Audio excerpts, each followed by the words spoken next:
नमस्कार, आप देख रहे हैं प्राइम न्यूज। मैं हूं राजेश कुमार। वक्त उत्तराखंड प्राइम का है। उत्तराखंड राज्य में 14 फरवरी को मतदान होना है।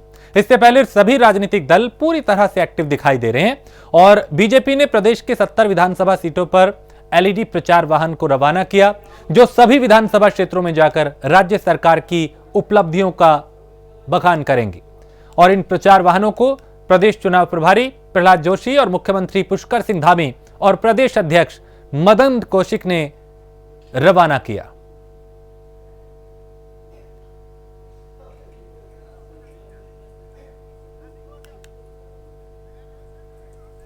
जागरूकता का कार्यक्रम जैसे आप देख रहे हैं वो लगातार गतिमान है और अक्रॉस द डिस्ट्रिक्ट हम लोग हर विधानसभा क्षेत्र में ये कार्यक्रम कर रहे हैं। तहसील वाइज भी ये कार्यक्रम किया जा रहा है। तो स्वीप के अंतर्गत, स्वीप मतलब systematic voters education and electoral participation होता है, तो उसके अंतर्गत ये कार्यक्रम किए जा रहे हैं। और यहाँ पर भी आज काशीपुर में एक जो हमारी वॉल होती है उसमें सिग्नेचर कैंपेन यहाँ पे चलाया गया है, जिसमें मतदाता शपथ भी है और सभी से ये अनुरोध किया गया है कि अधिक से अधिक संख्या में आएंगे इस बार और अपना वोट करेंगे। हम लोग जो हमारी यंग वोटर्स हैं, ऐसे वोटर्स हैं जो अभी 18 ईयर्स के हुए हैं, तो उन पर भी विशेष फोकस इस बार कर रहे हैं। जो पहली बार मतदान करने जा रहे हैं, तो उन सबसे भी हम लोगों का रिक्वेस्ट है कि वो इस बार आएँ और अपना मतदान जरूर करें। और एथिकल वोटिंग को भी हम लोग प्रमोट कर रहे हैं। इसी के साथ ही साथ जो हमारे पीडब्ल्यूडी वोटर्स हैं, यानी पर्सन्स विद डिसेबिलिटी हैं वो लोग, और ऐसे वोटर्स हैं जो 80+ के हैं, तो उसके लिए भी इलेक्शन कमीशन ने इस बार कई सुविधाएं दी हैं और पोस्टल बैलेट के माध्यम से भी उनको सुविधाएं मतदान की उपलब्ध कराई जा रही है। तो उन सबसे भी हम लोगों का रिक्वेस्ट है कि वो भी अधिक से अधिक संख्या में इस बार मतदान करें। ये एलईडी वाहन हमारे 70 की 70 विधानसभाओं में जाएंगे और पिछले 5 वर्षों में जो उत्तराखंड के अंदर केंद्र सरकार के द्वारा जो काम हुए हैं वो कामों को भी जनता के सामने ले जाएंगे, आम जनता के सामने, सामान्य जनता के सामने। और भारतीय जनता पार्टी के शासनकाल में ही उत्तराखंड बना था। अटल बिहारी वाजपेयी जी ने उत्तराखंड बनाया था और माननीय प्रधानमंत्री मोदी जी के नेतृत्व में इसको संवारने का काम हो रहा है। पिछले 5 सालों में 1.5 लाख करोड़ से भी ज़्यादा की योजनाएं उत्तराखंड के लिए स्वीकृत हुई हैं। जो भी काम आज, चाहे हम सड़कों की बात करें, हवाई सेवाओं की बात करें या रेल सेवा की बात करें, स्वास्थ्य सेवाओं की बात करें, हर क्षेत्र में अभूतपूर्व कार्य हुए हैं, किया है, करती है, करेगी। सिर्फ भाजपा करेगी, ये लोगों के बीच में जाकर बताएं। उत्तराखंड चुनाव के लिए कांग्रेस ने सूची जारी कर दी है। कांग्रेस की पहली लिस्ट में 53 उम्मीदवारों के नाम हैं। चक्राता से प्रीतम सिंह लड़ेंगे चुनाव, साथ ही श्रीनगर से गणेश गोदियाल को उम्मीदवार बनाया गया है।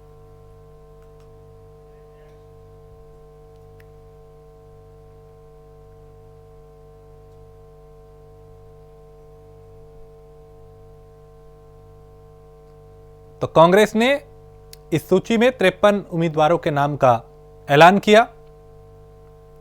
उत्तराखंड चुनाव को लेकर लगातार राजनीतिक पार्टियां एक्टिव दिखाई दे रही हैं। मंथन किया जा रहा है, समीक्षाएं की जा रही हैं, समीकरण बनाए जा रहे हैं और उम्मीदवारों के नाम का ऐलान किया जा रहा है।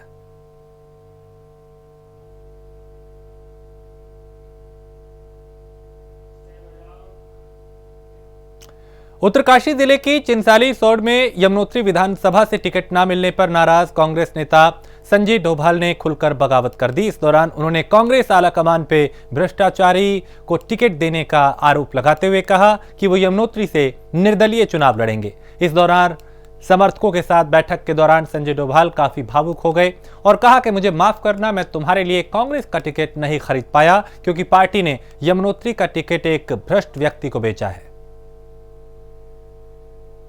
जिसने टिकट खरीदा है वो अपने मुंह से बोल रहा है कि मैंने 5 करोड़ में टिकट खरीदा है। उसके बाद भी मैं समस्त यमुनोत्री के जनमानस से माफ़ी मांगता हूं कि मैं ये कांग्रेस का टिकट उनके लिए नहीं खरीद पाया।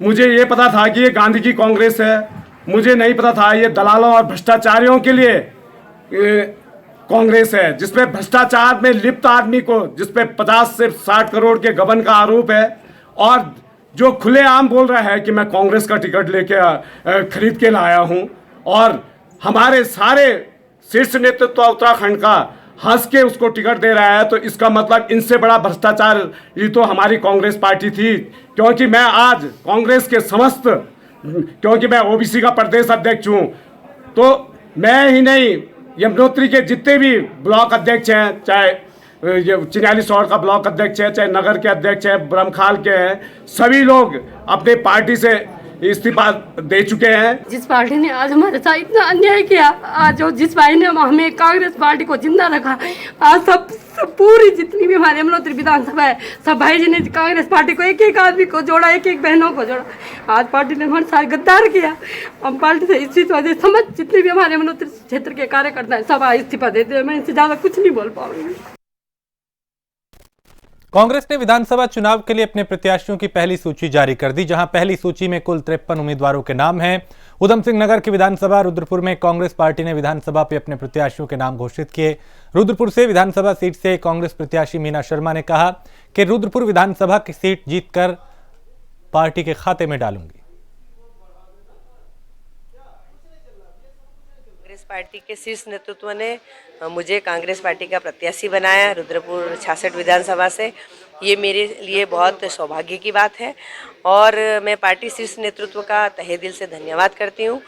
चाहे हमारी माननीय सोनिया गांधी जी हो, राहुल गांधी जी हो, प्रियंका गांधी जी हो, देवेंद्र यादव जी हैं, हमारे हरीश रावत जी हैं, प्रीतम सिंह जी हैं, गणेश गोदियाल जी हैं और तिलक राज बहेड़ जी हैं, यशपाल आर्या जी हैं, हमारे कांग्रेस के दीपिका पांडे जी हैं। मैं सभी का तहे दिल से धन्यवाद करती हूँ कि जिन्होंने मुझे एक मध्यम वर्गीय और महिला पर भरोसा जताया है।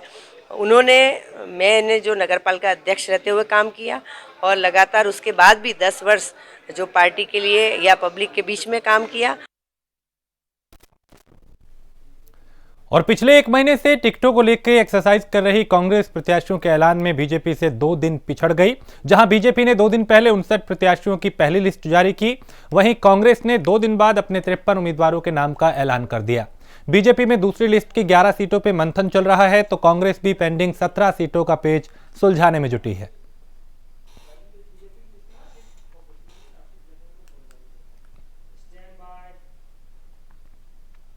तो उत्तराखंड में 14 फरवरी को मतदान होना है। इसी क्रम में प्रदेश कांग्रेस ने 53 उम्मीदवारों के नाम का ऐलान किया, पहली सूची जारी कर दी और जारी की गई सूची में पूर्व कैबिनेट मंत्री हीरा सिंह बिष्ट को भी जगह दी गई है। कांग्रेस ने पूर्व कैबिनेट मंत्री हीरा सिंह बिष्ट को रायपुर विधानसभा से उम्मीदवार बनाया है, जिसके बाद हीरा सिंह बिष्ट ने कांग्रेस आलाकमान का धन्यवाद करते हुए कहा कि उन्होंने मंत्री रहते हुए रायपुर विधानसभा क्षेत्र में बहुत काम किए हैं। हालांकि उन्हें उम्मीद थी कि डोईवाला विधानसभा सीट से टिकट मिलेगा, लेकिन रायपुर विधानसभा सीट उनका बचपन यहां पे गुजरा है और इस विधानसभा सीट के लिए भी उन्होंने तमाम काम किए हैं, जिसके बाद उन्हें भरोसा है कि वहां की जनता उन्हें आशीर्वाद देगी। मैं कांग्रेस हाईकमान का बड़ा आभार व्यक्त करता हूँ कि उन्होंने मुझे इस योग्य समझा कि डोईवाला से मैं चुनाव लड़ा, तैयारी भी थी। रायपुर दिया, रायपुर मेरा गांव है, मेरी पैदाइशी, मेरा जन्म, मेरे उसी मिट्टी में खेलकर बड़ा हुआ हूँ। वहीं मेरी शिक्षा दीक्षा हुई, मैं वहीं से डिग्री कॉलेज की शिक्षा प्राप्त की, वहीं से यूनियन का DAV कॉलेज का 2 बार अध्यक्ष बना। तो मैं धरती को नमन करता हूँ जहाँ से मैंने संस्कार, विकास के काम, स्वच्छता, ईमानदारी सीखी है। मैं नमन करता हूँ, प्रणाम करता हूँ। तो मेरे लिए नया नहीं है। उसी क्षेत्र में आसपास डांडा लखौंड से गुजराड़ा, नाला पानी और रायपुर, हम लोग एक ही गाँव जैसा वातावरण हमारा रहता था। पढ़ाई के टाइम पर भी, किसी भी स्पोर्ट्स के लिए भी हम लोग इकट्ठा काम करते थे। इसलिए पहले से ही मैं तो इसलिए भी आभारी हूँ कि मुझे वहाँ काम करने का मौका मिला। रुद्रपुर में कांग्रेस प्रत्याशियों की पहली लिस्ट पे हंगामा मचा हुआ है। उधम सिंह नगर जिले में बीजेपी का फिर दबदबा दिख रहा है। कई साल से मेहनत कर रहे कांग्रेस के पुराने नेताओं को टिकट न मिलने पे उन्हें झटका लगा है। दरअसल कांग्रेस के बड़े नेताओं के आपसी खींचतान में कई दफा कई इस तरह के कदम भी उठाए गए, फैसले लिए गए, जिस पे काफी विवाद भी हुआ।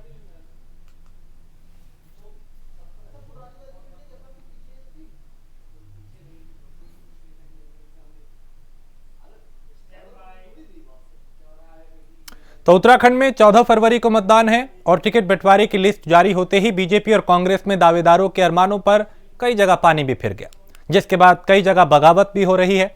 कांग्रेस हाईकमान ने काशीपुर विधानसभा सीट से पूर्व सांसद केसी सिंह बाबा के बेटे पर दाव खेला, नरेश चंद्र सिंह को अपना प्रत्याशी घोषित किया। वहीं कांग्रेस पदाधिकारियों और कार्यकर्ताओं ने कहा कि जिस व्यक्ति ने कभी पार्टी की नीतियों को नहीं जाना, वो अचानक प्रत्याशी बनकर सामने आ गया और जो कई साल से पार्टी के लिए काम कर रहे थे, पार्टी ने उनकी अनदेखी कर कार्यकर्ताओं की भावनाओं को ठेस पहुंचाई है, जिसके फैसले से कार्यकर्ताओं में काफी असंतोष है।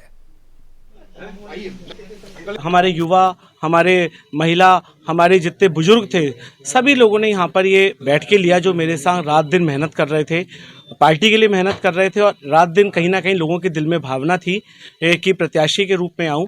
लेकिन हाईकमान ने जो निर्णय लिया है, वो हाईकमान का निर्णय को सर्वोपरि निर्णय मानते हुए हम हाईकमान के निर्णय के साथ हैं।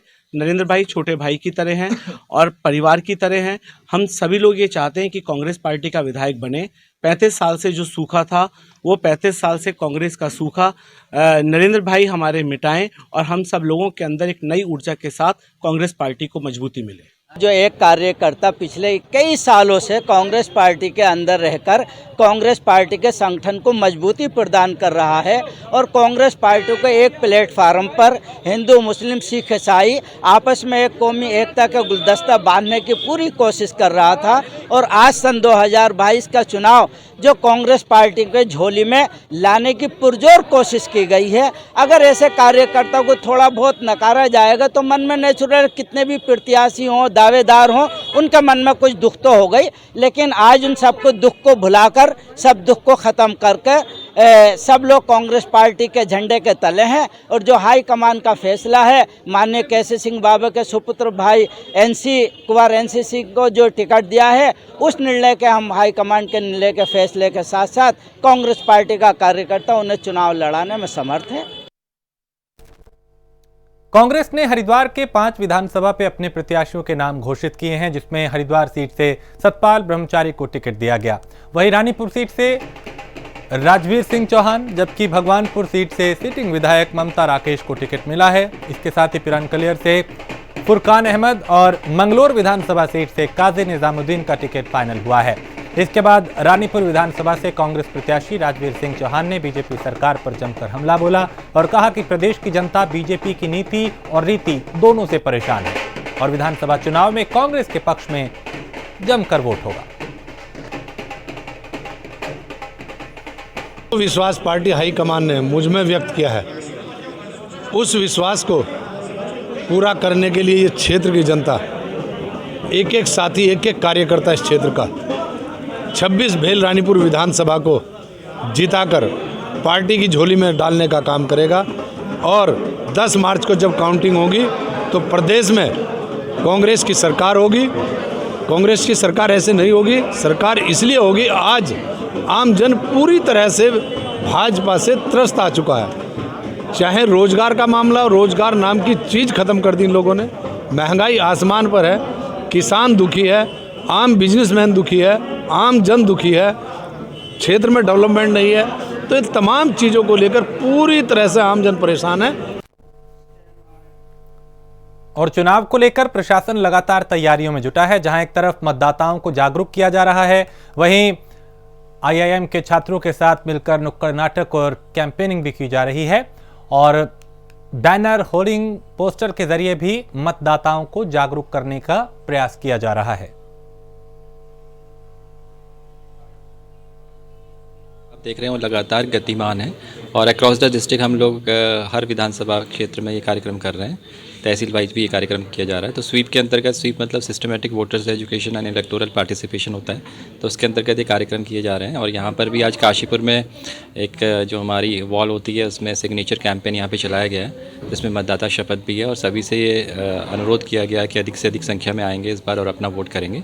हम लोग जो हमारे यंग वोटर्स हैं, ऐसे वोटर्स हैं जो अभी 18 ईयर्स के हुए हैं, तो उन पर भी विशेष फोकस इस बार कर रहे हैं। जो पहली बार मतदान करने जा रहे हैं तो उन सबसे भी हम लोगों का रिक्वेस्ट है कि वो इस बार आएँ और अपना मतदान ज़रूर करें।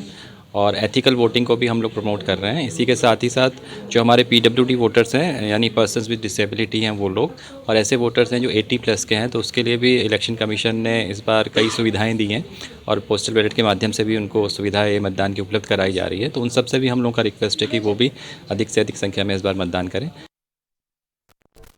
हरिद्वार विधानसभा से कांग्रेस आलाकमान ने सतपाल ब्रह्मचारी महाराज को उम्मीदवार घोषित किया है, जिसके बाद कार्यकर्ताओं में काफी खुशी है। कांग्रेस उम्मीदवारों की पहली सूची जारी होते ही कार्यकर्ताओं ने सतपाल ब्रह्मचारी को बधाई संदेश देना शुरू कर दिया, जिसके बाद महाराज ने क्षेत्र के लिए अपनी प्राथमिकताएं गिनवाई और सतपाल ब्रह्मचारी ने बीजेपी पर निशाना साधा और कहा कि बीजेपी सरकार में कोई विकास नहीं हुआ।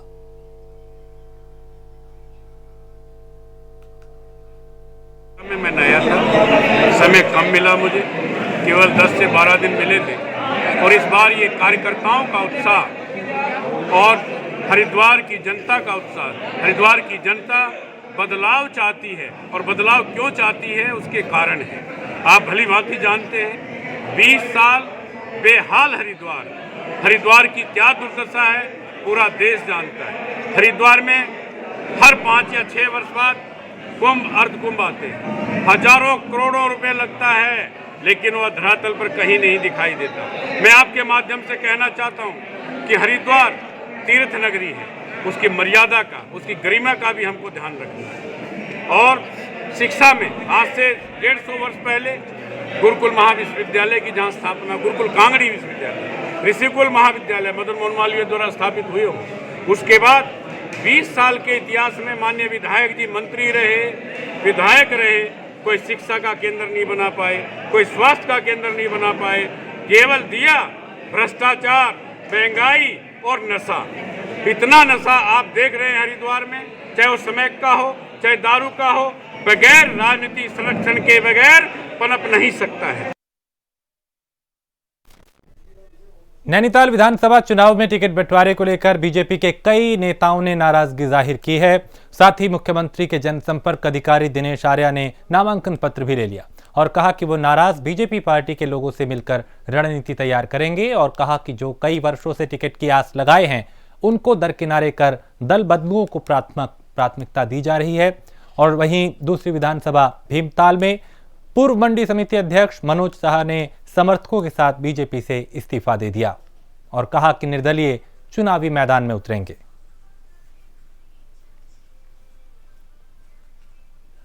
कोने में जाकर प्रचार कर रहे हैं, उनकी अनदेखी कर एक ऐसी प्रत्याशी जो चलने फिरने में भी अक्षम है, आर्थिक दृष्टि से भी उसका आर्थिक तंत्र दृष्टि से भी टूटी हुई है, तो वो उसको लेके आना हम सब कार्यकर्ताओं से की अनदेखी है, हमारे साथ धोखा। विरोध हमने प्रदर्शित किया, हमारे साथ कमला जी हैं, प्रकाश जी हैं, मोहन पाल जी हैं, समीर आर्या है, सब ने अपना सामूहिक विरोध इसमें दर्ज कराया है। और इस आज के दृष्टि में हम कैसे हम विरोध कर रहे हैं इसका, बाकी आगे फिर बैठ के इस दृष्टि से हम सब लोग विचार करेंगे। हम लोगों से पूछा गया था, वोटिंग तक इस बार हुई थी, और जो वोटिंग का भी निर्णय आया था उसके आधार पर भी जो निर्णय गलत किया है, तो सारे कार्यकर्ताओं का एक मन है कि हम सब लोग जो हारने वाले तो अपने प्रत्याशी को चुनाव नहीं लड़ाएंगे, आपस में ही प्रत्याशी को चुनाव लड़ाकर दोबारा भारतीय जनता पार्टी का ही विधायक इस भीमताल विधानसभा से जिता कर भेजेंगे। ऐसा निर्णय लिया गया है। इसी निर्णय के आधार पर हम लोगों ने 300 लोगों ने अभी अपनी भारतीय जनता पार्टी की प्राथमिक सदस्यता से इस्तीफा देते हुए चुनाव लड़ने का मन बनाया है। नैनीताल के रामनगर विधानसभा से बसपा ने हेमचंद भट्ट को मैदान में उतारा है। इसके लिए हेमचंद्र भट्ट ने बसपा सुप्रीमो मायावती का आभार व्यक्त किया।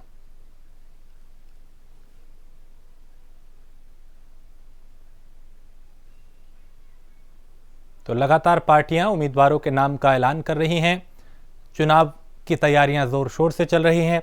उत्तराखंड में 14 फरवरी को मतदान होगा और सभी 70 विधानसभा सीटों पर एक ही चरण में वोटिंग होगी। और प्रदेश की राजनीति में हो रहे दल बदल पे कटाक्ष करते हुए आम आदमी पार्टी के चुनाव कैंपेनिंग कमेटी के अध्यक्ष ने कहा, बीजेपी और कांग्रेस में कुछ ऐसे चेहरे हैं जिनको सिर्फ सत्ता का मोह है, जिनको जनता से कोई सरोकार नहीं। उन्होंने कहा कि ऐसे मौके परस्त दल बदलू कांग्रेस और बीजेपी में दिखाई देते हैं और हर बार दल बदल कर जनता को गुमराह करते हैं।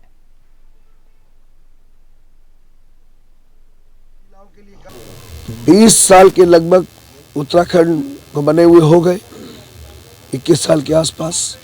हर बार आप मंत्रिमंडल देखिए, कुछ मंत्री हर बार कुछ इधर होते हैं, भाजपा की सरकार बनती है तो इधर की तरफ होते हैं, फिर कांग्रेस की बनती है तो वो इधर के मंत्रिमंडल में भी दिखते हैं।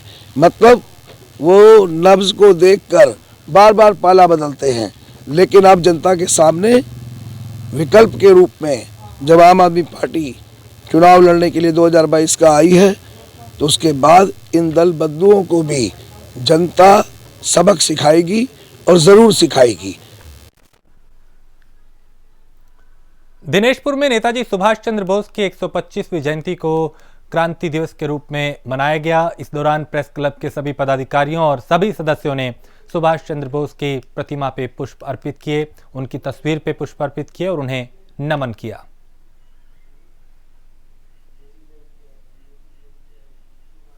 उन्होंने जो है हमारे देश के लिए जो कुर्बानी दी और जो काम किया वो मेरे ख्याल से अविस्मरणीय है और मतलब इतिहास के पन्ने में हमेशा अमर रहेगा।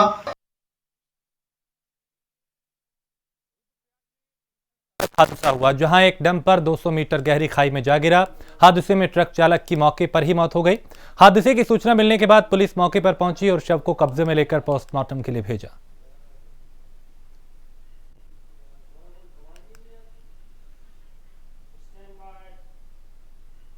मसूरी में लगातार हो रही बारिश और बर्फबारी से तापमान में भारी गिरावट दर्ज की गई, जिसके बाद ठंड से लोगों का हाल बेहाल है और लोग अलाव का सहारा लेने को मजबूर हैं।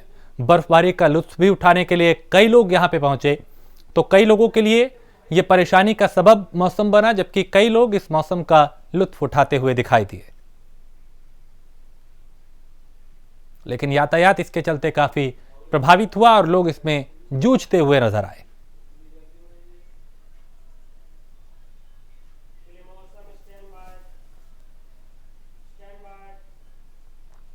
प्रदेश में पिछले 24 घंटों से हो रही बारिश से तापमान में गिरावट दर्ज की गई है और इसके चलते ठंड काफी बढ़ गई है।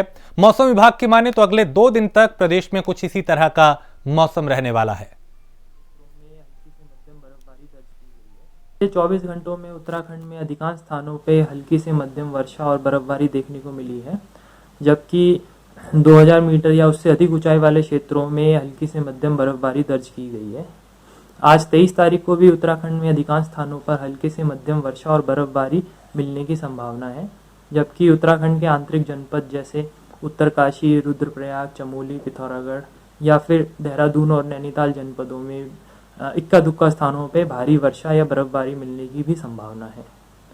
उसके बाद 24 और 25 तारीख को वर्षण में कमी हो जाएगी, जिसके चलते 24 तारीख को कुछ, जबकि 25 तारीख को कहीं कहीं बहुत हल्की से हल्की वर्षा बर्फबारी मिलने की संभावना है।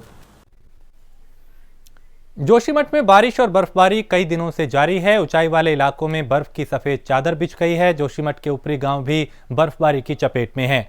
बारिश और बर्फबारी से इलाके में ठंड काफी बढ़ चुकी है।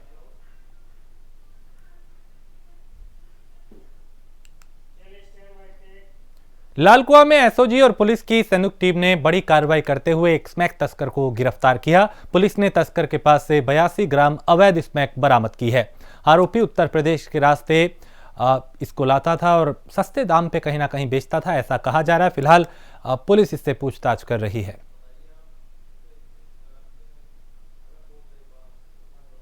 हमारा नशे के विरुद्ध अभियान चलाया जा रहा है, उसमें कल हमारे थाना लालकुआ और एसओजी टीम के संयुक्त अभियान में बाबू हसन नाम के एक व्यक्ति को गिरफ्तार किया गया है, जिसके पास से 82 ग्राम स्मैक बरामद हुई है, जिसकी अंतर्राष्ट्रीय बाज़ार में कीमत लगभग 8.5 लाख रुपए है।